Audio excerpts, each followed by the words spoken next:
अस्सलाम वालेकुम फ्रेंड्स, कैसे हैं आप गाइज। आज की वीडियो बहुत ही ज्यादा इंटरेस्टिंग है क्योंकि आज मैं आपको एक ऐसे शख्स के बारे में बताने जा रहा हूं जिसकी लाइफ किसी मिस्ट्री से कम नहीं है।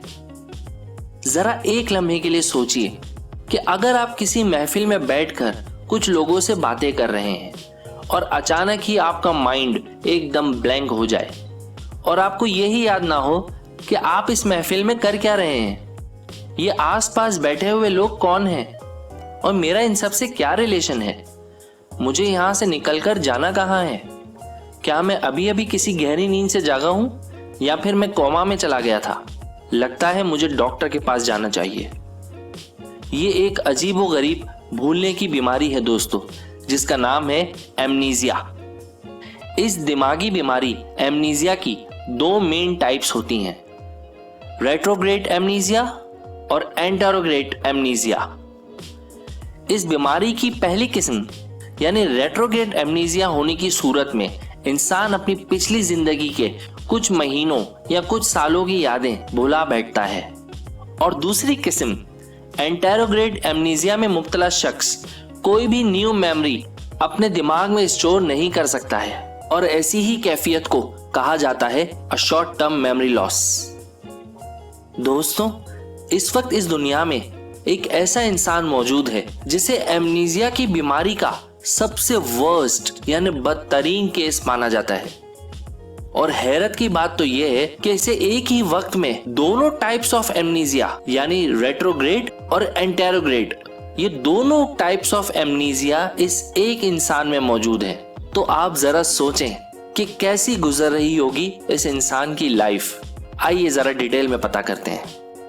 इस शख्स का नाम है Clive Wearing, the man with the 30 seconds memory. Clive Wearing अपने जमाने के एक बहुत ही मशहूर म्यूजिशियन रह चुके हैं और वो आज भी कीबोर्ड प्ले करना जानते हैं। ये बात है 27 मार्च 1985 की, जब हर्पस सिंप्लेक्स नामी एक वायरस ने क्लाइव वेरिंग के सेंट्रल नर्वस सिस्टम पे अटैक किया, जिसकी वजह से क्लाइव वेरिंग के दिमागी टिश्यूज सूजने लगे और उनके दिमाग में काफी डैमेज भी हुआ, और इन रिजल्ट वो अपनी मेमोरी लॉस कर गए। और आज ये हाल है दोस्तों कि वो अपनी मेमोरी को 7 सेकेंड से 30 सेकेंड के दरमियान ही लॉस कर देते हैं। उन्हें बस हर थोड़ी देर में इसी बात का एहसास होता है कि मैं जस्ट अभी अभी नींद से जागा हूं, या फिर उन्हें कभी ऐसा भी फील होने लगता है कि मैं कोमा में चला गया था और अभी अभी कोमा से बाहर निकल कर आया हूं और जल्द ही मुझे किसी डॉक्टर के पास जाना चाहिए। क्लाइव वेरिंग की पैदाइश 11 मई 1938 में यूनाइटेड किंगडम में हुई। इस वक्त उनकी उम्र 81 ईयर्स है और इस बीमारी से लड़ रहे हैं।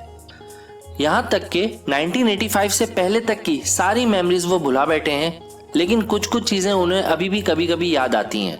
फॉर एग्जाम्पल, उनकी पहली बीवी से जो उनके बच्चे थे वो तो उन्हें याद हैं, लेकिन उनके नाम ठीक से याद नहीं। क्लाइव वेरिंग इस वक्त अपनी सेकंड वाइफ के साथ रह रहे हैं। अजीब बात तो यह है दोस्तों कि वो जब भी अपनी वाइफ को देखते हैं वो बहुत ही पुरजोश तरीके से उनसे मिलते हैं। उन्हें ऐसा फील होता है कि वो काफी सालों के बाद अपनी वाइफ से मिल रहे हैं, और जब भी वो अपनी वाइफ के साथ बाहर कहीं घूमने या खाना खाने जाते हैं तो उन लम्हों को बहुत इंजॉय करते हैं। उनको ऐसा लगता है कि उनकी वाइफ उनसे काफी अरसे तक मिली नहीं थी, और अब जब मिली है तो क्यों ना इन लम्हों को अच्छे से इंजॉय किया जाए। खुशकिस्मती से, क्योंकि उनकी मेमोरी का एक खास हिस्सा डैमेज होने से बच गया था, वो आज भी पियानो अच्छे से प्ले कर सकते हैं।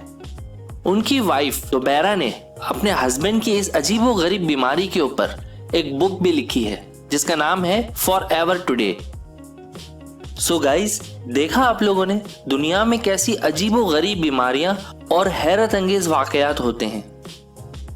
अब वक्त हुआ है आपको अलविदा कहने का। ऐसी और भी इंटरेस्टिंग और इंफॉर्मेटिव वीडियोस देखने के लिए यहां पर क्लिक करें।